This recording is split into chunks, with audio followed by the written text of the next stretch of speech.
Ready to step off the map from the most hidden alleyways to the stories nobody told you? Uncharted Alleyways begins now. Your definitive guide and travel podcast, culture, adventure, and the world as you've never heard it. Tune in, disconnect from the obvious, and come explore with us. Uncharted Alleyways, your next trip starts here.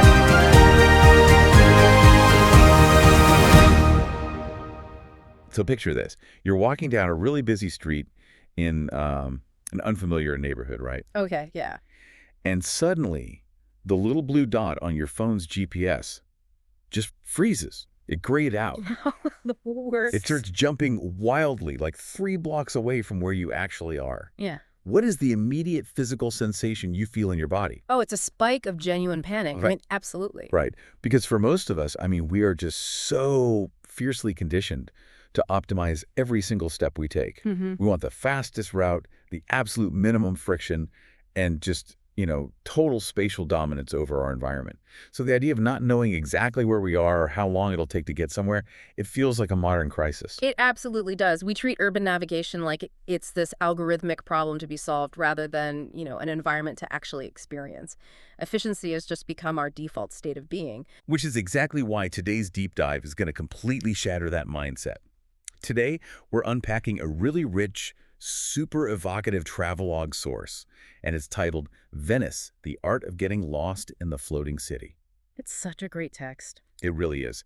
And our mission today is to dig into this incredibly specific, map-defying geography, the hidden daily reality of the people who actually live there, and the overarching philosophy of why throwing your itinerary completely out the window is the only true way to understand this place. And what's so fascinating here is that to really understand this source text, we have to completely unlearn our basic definition of what a city even is. Okay, let's unpack that right from the arrival, because the travelogue sets up this psychological break from the modern world so brilliantly. It really sets the stage. Right, because you aren't flying in. You are taking a train, Yeah. heading northeast across the Italian countryside. So you're looking out the window and you're watching vineyards and these really fertile green plains just zipping by. Very grounded, very normal. Exactly. It's solid earth. It's predictable. And then the earth just abruptly ends. Yeah. The train hits this massive causeway and suddenly you are gliding straight over the water of a vast lagoon.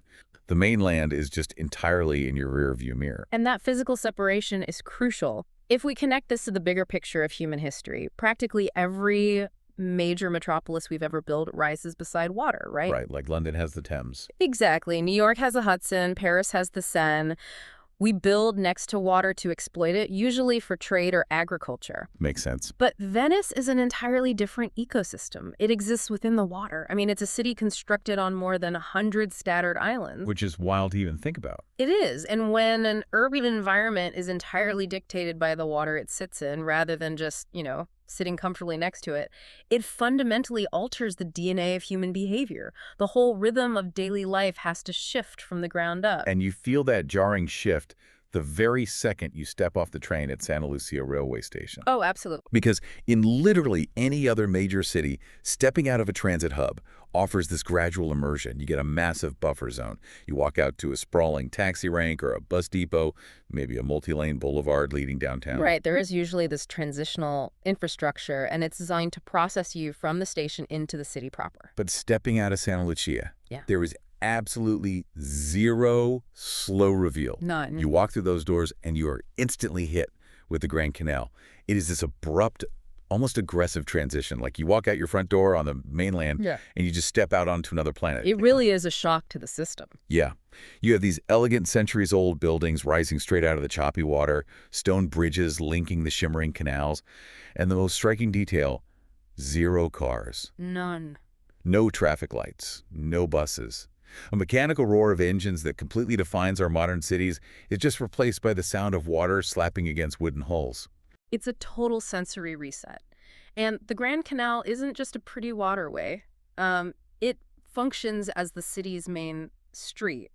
It's this massive S shape carving right through the center. So instead of asphalt, you have water. Instead of commuter buses, you have the vaporettos, the local water buses, just ferrying hundreds of people around. which paints this incredibly stunning picture, right? It sounds so romantic. It does. But I actually have to push back here for a second because the travelogue gets into the gritty reality of this, and honestly, the logistics just sound like a nightmare. They kind of are. I mean, it describes florists loading massive bouquets onto delivery boats, which, okay, that's charming.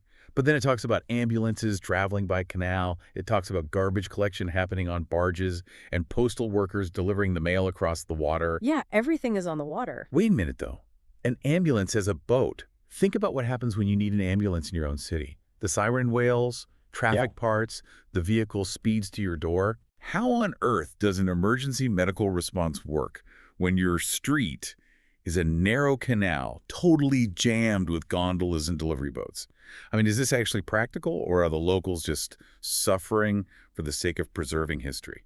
You're completely right to question that because it is inherently impractical by our modern standards, but that friction is kind of the entire point. How so? Well, it proves this is a living, breathing organism, not just some museum curator for tourists.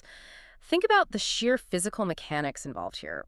Water cannot be rushed. Okay, true. You simply can't speed a garbage barge down a canal the way you'd speed a truck down an empty avenue at 4 in the morning, right? Yeah, that makes sense. And a water ambulance has to navigate wakes, shifting tides, physical congestion, all without the benefit of a shoulder to just pull over on.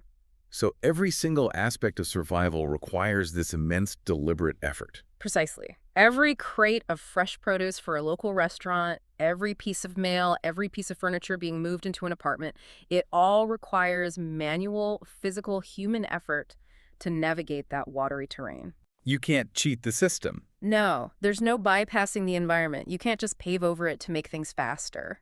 I have to imagine that fundamentally changes the psychology of the people who actually live there. Oh, it definitely does. It fosters this deeply ingrained, almost stubborn resilience.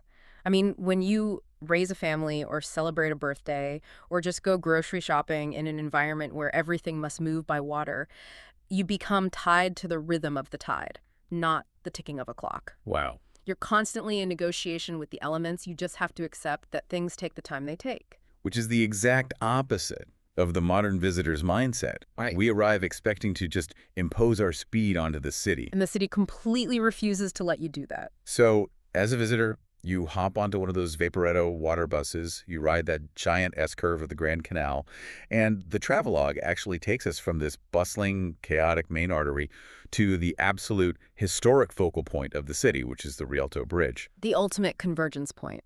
Exactly. Yeah. It's this massive, timeless stone bridge spanning the canal. You've got gondolas drifting underneath, delivery boats weaving around them, church towers rising in the background. And because it's the focal point, it is absolutely packed with people. Naturally, yeah. And this is the moment in the travelogue where a really fascinating behavioral observation is made. This is the exact spot where visitors instinctively panic and pull out their maps. Yep, the phones come out. They whip out their phones. They need that blue dot to tell them exactly how to get to the next monument on their itinerary. And what does the text recommend you do in that exact moment? It explicitly advises you to do the opposite. Put the phone in your pocket, choose a completely random direction, and just walk away from the bridge. Just walk away. Yeah. And here's where it gets really interesting, especially for you listening right now. Think about the concept of algorithmic surrender. Oh, I love this concept. Right. We are so heavily wired to follow the optimal path dictated by software. We have these hyper-optimized travel itineraries. 10 here, Larry am at this museum, 1:15 a.m. at this bakery. We map out every minute. We really do. So the idea of intentionally getting lost induces genuine anxiety. We hate losing control. But the travelogue argues that the real Venice is actually hiding behind our obsessive need for control. And this raises a really important question about the psychology of wandering. Right. I mean, abandoning that map is a profound cognitive shift.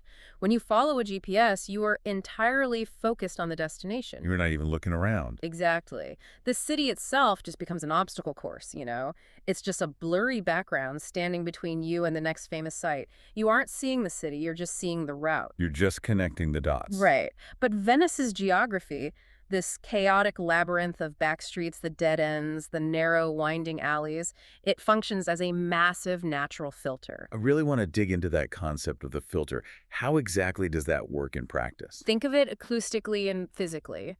The crowds naturally coagulate at landmarks like the Rialto Bridge because that's exactly where the algorithms send them. Right, everyone's phone is telling them to go to the same place. Exactly. But the moment you defy the algorithm, the moment you turn down a quiet, unmarked alley and just, say, follow the sound of distant church bells, the crowds just evaporate That fast. that fast.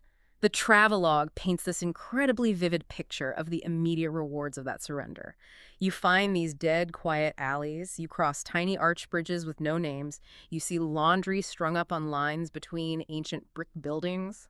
One detail that really struck me from the source was the description of the small, personal boats tied up outside front doors. Yes. They're just parked on the water right outside the living room window, Yeah. exactly as naturally as a bicycle would be chained up in Amsterdam. Yeah. It really grounds the city in reality. Because when you drop the map, you transition your mindset. You stop acting like a consumer of famous sites, and you become an active participant in a living neighborhood. You're actually present. You're forced to be present in that specific moment, standing by a peaceful canal where the only sound is gently rippling water and maybe someone's footsteps echoing on the stone. The wandering itself becomes the actual destination. But let's be real for a second. You can't wander through a maze forever without eventually popping out somewhere, right? No, eventually the city guides you. Right. And the text highlights this brilliant, almost manipulative architectural trick that the city plays on you. You spend an hour winding through these tight, shaded, almost claustrophobic alleys. You are wonderfully, hopelessly lost. Completely turned around. But organically, almost without you even realizing it, the paths tend to funnel you back towards something monumental. Specifically, they funnel you towards St. Mark's Square. Which is the ceremonial and historical heart of the Venetian Empire. Right. And the physical sensation of stepping out of those narrow alleys into St. Mark's Square is totally jarring. Let's call it architectural compression and release. Okay, I like that. Think of an hourglass. You are squeezed through this tight, confined neck of space where you're basically forced to walk single file in the shadows. Right. And then suddenly, you are deposited into the massive, wide-open base of the plaza. It is a totally deliberate manipulation of your spatial awareness. Exactly. You step into the square, and it's like your lungs suddenly have room to expand. You're surrounded by these elegant arcades, these grand historic cafes. There are musicians playing classical music under the covered walkways. It's a completely different energy. The physical space literally forces you to change how you breathe and how you hold your body. If we look at the mechanics of urban design here, it really shows how architecture directly governs human interaction. Space is the ultimate premium on an island. Right, for sure. Every inch counts. So the builders compressed the residential and transit spaces, those intimate, narrow alleys we were just talking about, and those spaces dictate a very specific behavior. Quiet, introspective, single-file movement. I mean, you can't exactly stop and hold a grand debate in an alley. No, you'd block traffic. Exactly. But a vast plaza like St. Mark's, it is engineered for the exact opposite. It demands grand ceremonial gathering. It invites thousands of people to stop, to sit, to share ideas, to watch the world happen. The physical environment completely controls the social behavior. And dominating that entire physical environment is St. Mark's Basilica. It's stunning. The travelogue describes these towering, gorgeous domes rising up above the plaza with centuries of intricate, obsessive detail covering nearly every square inch of the facade. And stepping inside is yet another sensory shift. The acoustics completely change again. Yes, and the light filters in so softly, hitting these golden mosaics. You're just surrounded by centuries of artistic craftsmanship. And naturally, without anyone even telling them to, the massive crowds just drop their voices to a hushed, reverent whisper. It's a space that absolutely demands respect. It really is. By the way, the travelogue offers a very practical tip here for anyone visiting. You do need to dress respectfully when entering the Basilica, so shoulders and knees covered, and arrive early in the morning. Oh yeah, beat the crowds. Definitely. Experience it before the heavy afternoon crowds totally change the energy of the room. But as stunning as the Basilica is, the text points us to another structure in that square that provides the ultimate payoff for our journey of getting lost, the Campanile. Ugh, the bell tower. Yes, the travelogue highlights the experience of taking the elevator all the way to the top observation deck. It's this towering brick structure just standing alone in the square. And that elevator ride serves a really critical psychological purpose in the narrative of this city. Because it finally lets you conquer the maze. Exactly. Let's contrast the perspectives for a second. When you're down in the alleys, intentionally wandering without a map, you are locked into the micro view. You only see what's right in front of you. Right. You're experiencing the granular texture of the brick, the smell of the salt water, the sound of an individual conversation, but you are totally blind to the overall shape of the city. Taking that elevator up the Campanile gives you the macro view. The sudden clarity. Yes. From the top, the city spreads out beneath you like this intricate, living circuitry board. You see the sprawling, undulating sea of terracotta rooftops just stretching out toward the lagoon. It must be breathtaking. It is. You see the domes of various churches punching through the skyline. You see the scattered islands in the distance and the delicate white wakes left by tiny boats carving through the deep green water. It finally allows you to make sense of the labyrinth that was just disorienting you an hour ago. It is the ultimate aha moment. You realize you were never really lost at all. You were just exploring one tiny microscopic vein of this massive floating circulatory system. You finally see how it all connects. You see the organism as a whole. And after you've absorbed that incredible grand view, the travelogue takes us back down to the surface. Because as the afternoon starts fading into the evening, the city undergoes one final radical transformation. It is time for the aperitivo. Such a vital cultural mechanism in Italy. Oh, absolutely. The text suggests stepping far away from the busy tourist arteries and finding a small local canal. You sit outside at a small table, you order a refreshing drink, maybe a spritz some light snacks, and you just watch the water. Just observe. Yeah, and this isn't just about having a cocktail. It's a mandated deceleration. You sit there, watching gondolas glide quietly in the fading light, and you start to observe the real locals taking their city back. You hear neighbors calling out to each other, greeting each other by name across the canals. It marks the transition into nightfall, which in Venice is a highly unusual acoustic experience. So what does this all mean? To me, reading this section, it feels like the entire city is collectively letting out a deep breath. That's a great way to put it. And what really strikes me is how incredibly rare this phenomenon is for a major global destination. Think about the places we usually flock to. Times Square in New York, the Vegas Strip, the heart of London or Tokyo. What happens to those places when the sun goes down? They amplify. They get louder, brighter, more aggressive. Exactly. The neon turns on, the bass drops, the energy becomes totally frenetic. Venice does the exact opposite. It really does. As night falls, the crowds thin out. The canals begin to reflect the soft, warm glow of these old street lanterns. The lack of combustion engines becomes wildly apparent because suddenly, footsteps echo sharply on the stone walkways. You hear everything so clearly. You can literally hear the water lapping against the stone. The magic of a Venetian night isn't some laser show or a massive nightclub event. The magic is this profound, enveloping quiet. It's so peaceful. Which is why the text insists that having zero plan for the evening is the best possible itinerary. You just walk into the dark and see what hidden lantern-lit square you happen to stumble into. And if we analyze that evening routine, it reveals the true underlying social fabric of Venice. Think about what is fundamentally missing from this urban picture. Multi-lane highways, roaring traffic, It's malls. wide concrete avenues that divide one neighborhood from another.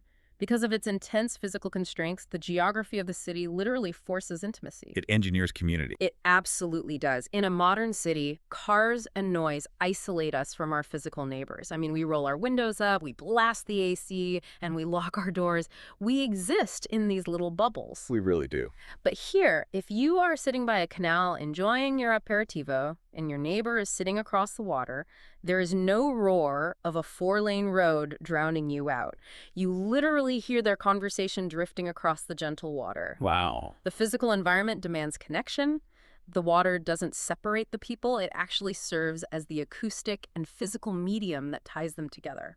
We have covered a truly remarkable amount of ground today. I mean, we started with that jarring, surreal arrival at Santa Lucia railway station, where the solid earth of the mainland just stops and a purely watery world begins. We really went everywhere. We did. We debated the sheer logistical friction of the bustling Grand Canal, where everything from ambulances to your daily mail happens entirely on boats. We experienced the psychological squeeze of the back alleys and then that sudden architectural release of St. Mark's Square. The hourglass effect. Exactly.